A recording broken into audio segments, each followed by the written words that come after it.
blood pressure was high. We're just saying that high blood pressure has no right to stay in the life of a believer. We're not in denial. We're clear about the grace of our God. Israel failed to worship. And I don't care how much you praise. When you fail to worship, God cuts you off.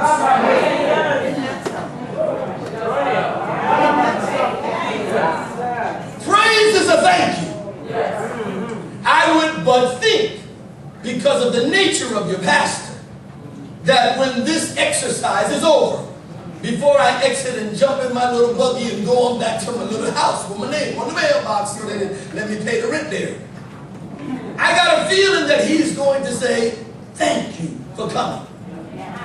You can thank anybody. But when it comes to worship,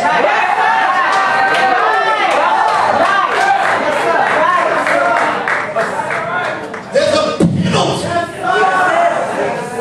for worship out of order. Oh my God. And so the text is one that's geared. Sit down. I'm just going to teach for a little bit. I got to come back and teach you. I only got 7 more minutes. I got myself on the timer. I'm looking at the clock. I got myself on the timer.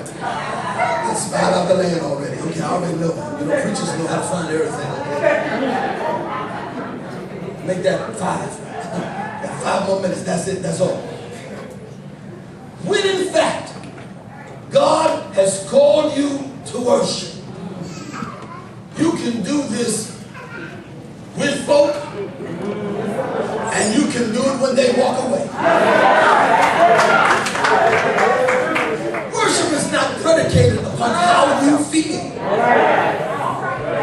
You can do this lying on the flat of your back in the bed, looking up at the ceiling at night, and instead of crying, when a tear comes down, you can say, Lord, but I still love you. God doesn't have to fix it for me to worship.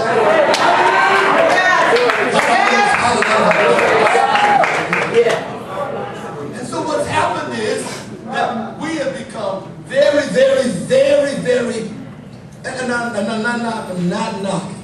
In all of my travels, I've noticed that people have to get something from God to worship. You know, something interesting my mother used to do. Mom used to get up, wash clothes, change linen, fix my little lunchbox. I had a Jetson's lunchbox.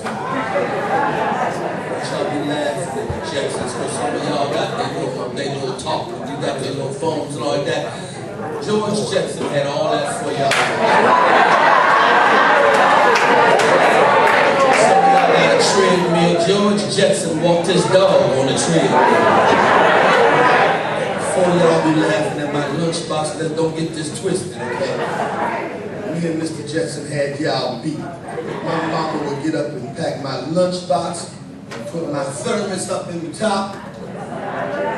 Some of y'all don't know what I'm talking about. That sandwich at the bottom, my little piece of cake on the side, and my apple banana on the top. Hold that, put them 2 things up, I was out to go. It was like that. What was interesting about it was that she never once said she wanted to get up in the morning to wash or fix lunch. Love makes you do what feelings make.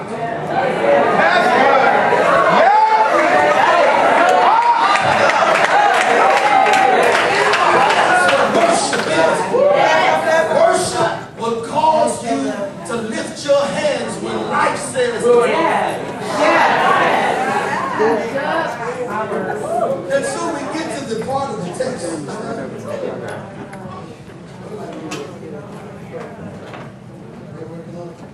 Okay.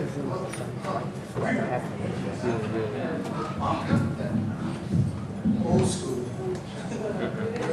Flow. I'm talking about worship. I ain't talking about the mic. And that ain't the devil. The devil in the mic. The devil's not in the microphone. So nervous. Not in the microphone. Okay? Because there's too much power in this room for him to be.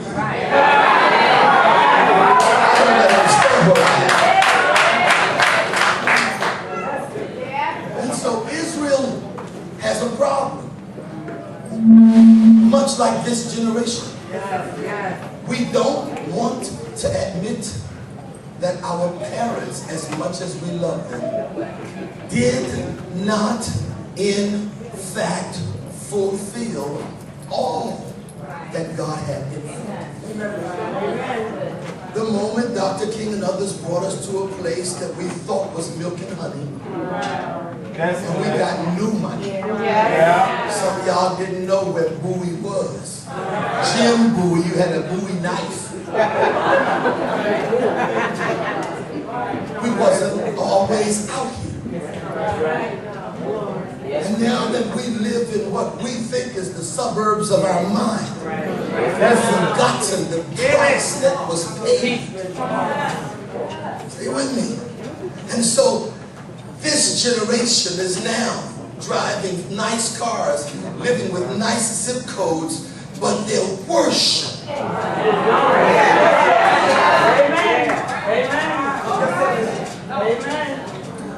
And so there's a problem with America right now because her worship is drifting.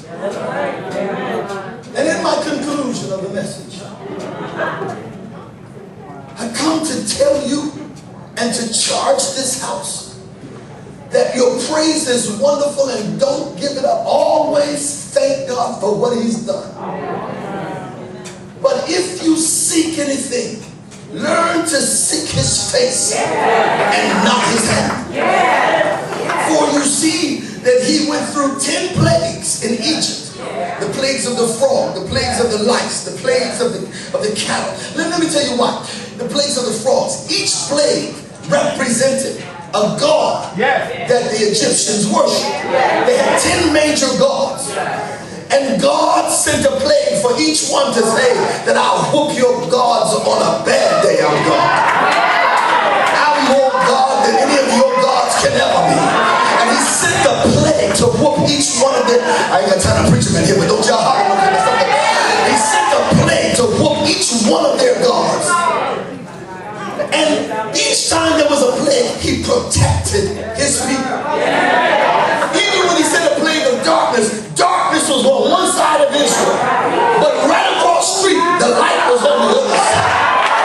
And Jesus comes right back and said, I am the light of the world. God, I wish I had time. I'm going to talk about worship. We'll talk about worship. We'll talk about worship. We'll talk about worship.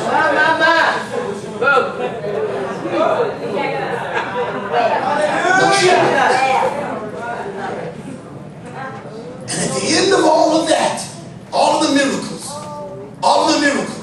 and all of the miracles, when he gets to the Red Sea, Moses says, God, reckon we better go back, because nothing in front of us, Pharaoh behind us, we need to go back and serve. And the Bible said that the angel of the Lord went from in front of them to behind them. And the fire of God was between Pharaoh and the children of Israel all night long. Most people say that that happened because God wanted to protect them. I would beg to argue the point. And when I was in seminary, we had fun arguing the points. And I argued with one of my professors because he was saying that God was protecting them. I said, no, they needed no protection. God whooped their hindy parts while they was in Egypt. He whooped their head, walked straight up in Pharaoh's house. The death angel did, and killed not his baby boy, killed the next one to inherit the throne to say that this kingdom will not live. He killed the firstborn, that's the oldest. Not the lastborn, not the baby. Pharaoh was the only one that didn't have the heart to address men. He killed babies.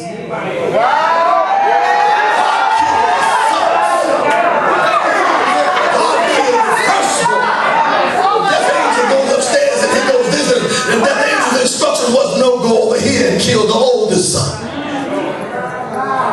So God didn't need to protect Moses from Pharaoh. The fire only went behind them when they said, let's go back. Yes. Fire only gets behind you Right. when you're ready to